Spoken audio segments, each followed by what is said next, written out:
பானிபூரி செய்யலாம். அதுக்கு தேவையான பொருள் பார்க்கலாம். புதினா ஒரு கட்டு, பாதி கட்டு கொத்தமல்லி, புளி கொஞ்சம், ஒரு 5 பச்சை மிளகா, கொஞ்சோண்டு இஞ்சி, 2 உருளைக்கிழங்கு அவிச்சு வச்சுருக்குறேன், அது கூட 2 பச்சை மிளகா, தேவையான அளவுக்கு வெங்காயம். இதை ஃபஸ்ட்டு அரைச்சி எடுத்துன்னு வந்துடுவோம். கொஞ்சம் கல் உப்பு, புதினா, கொத்தமல்லி, இஞ்சி, பச்சை மிளகா, கல் உப்பு எல்லாத்தையும் அரைச்சி வடிகட்டி எடுத்துக்கிட்டேன். இதில் 2 உருளைக்கிழங்கும் பச்சை மிளகா வேக வச்சு நசுக்கி வச்சுருக்குறேன். இப்போ தேவையான அளவுக்கு சால்ட்டு போட்டுக்கலாம். இதில் அப்படியே வெங்காயம்,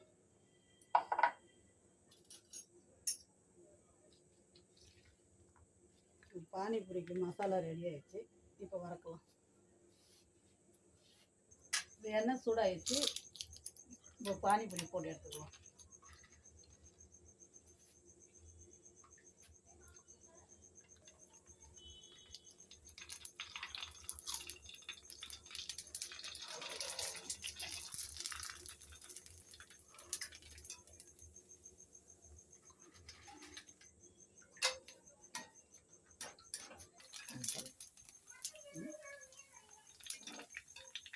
ஒரு சின்ன டிப்ஸ் ஒன்று சொல்கிறேன். இது மாதிரி எண்ணெய் இருக்கிற இடத்துல நீங்கள் வறுத்தீங்கன்னா கையில் எண்ணெய் பட்டதுன்னா அரச மரத்து இலை இருக்குல்ல, காஞ்சி போடுறது, அதை எடுத்துன்னு வந்து சுட்டுடுங்க. அது நெருப்பாக ஆகும், கருப்பு கலரில் ஆகும்.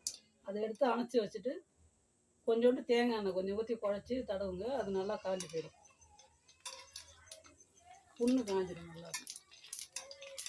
எரியும் போதே அந்த நெருப்பே எடுத்து அப்படி நிறுத்தி வச்சிடணும். அப்படியே அந்த கருப்பு கலரில் இருக்கும் அந்த இலைய. அப்போ எடுத்து வச்சுட்டு தேங்காய் எண்ணெயில் குழச்சி தடவுங்க அந்த அடிப்பட்ட புண்ணில். ஒரு 2 நாளைக்கு அப்படி தடவுங்கன்னா காஞ்சி போயிடும். அது நல்லா பட்டையாக வரும்.